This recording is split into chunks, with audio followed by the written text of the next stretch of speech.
வணக்கம் மக்களே, இன்றைக்கி நம்ம பார்க்க போகிற வீடியோ என்னென்னு பார்த்தீங்கன்னா, வேளாங்கண்ணி மாதாவை பற்றிய அதிசயமான ஒரு விஷயத்தை தான் நம்ம பார்க்க போகிறோம். இன்று நம்ம எல்லோருமே நேசிக்கும் வேளாங்கண்ணி மாதா பற்றிய சில சுவாரஸ்யமான தகவல்களை பார்க்கலாம் வாங்க. தமிழ்நாட்டில் நாகப்பட்டினம் அருகே இருக்கும் ஒரு சிறிய ஊர் தான் வேளாங்கண்ணி. ஆனால் இந்த இடம் உலகம் முழுவதும் புகழ்பெற்ற புனித யாத்திரை தலமாக விளங்குகிறது. வேளாங்கண்ணி மாதாவை கிழக்கின் லூர்து என்று அழைக்கிறார்கள். இங்கே மாதா பல நோய்களுக்கு குணமாக்கும் அதிசயங்களை செய்கிறார் என்று மக்கள் நம்புகிறார்கள். இந்த இடத்துடன் தொடர்புடைய 3 முக்கிய அதிசயங்கள் உள்ளன. ஒரு மேய்ப்பான் சிறுவனுக்கு மாதா தோன்றி பால் கொடுத்தார்.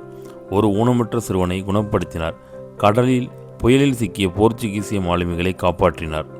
இங்கே மக்கள் மிகவும் தனித்துவமான முறையில் பிரார்த்தனை செய்கிறார்கள். சிலர் கால்நடையாகவும் சிலர் காலில் செருப்பு இல்லாமலும் வந்து நேர்த்தி கடன் செலுத்துகிறார்கள்.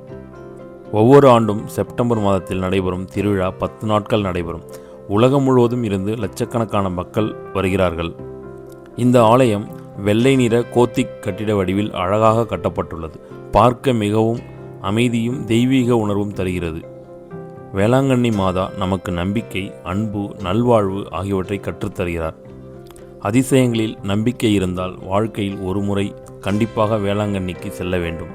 இன்னொரு முக்கியமான விஷயம் என்னென்னு பார்த்தீங்கன்னா, வேளாங்கண்ணி மாதாவோட மகிமையை உணர்ந்தவங்க தங்களோட நேர்த்தி கடனை நிறைய பேர் செலுத்தியிருக்காங்க. அங்கே உள்ள மியூசியத்தில் போய் பார்த்தா உங்களுக்கே தெரியும்.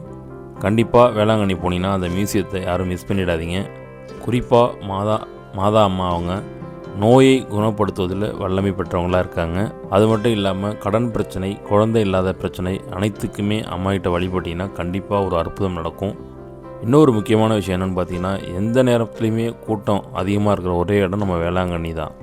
மரியே வாழ்க.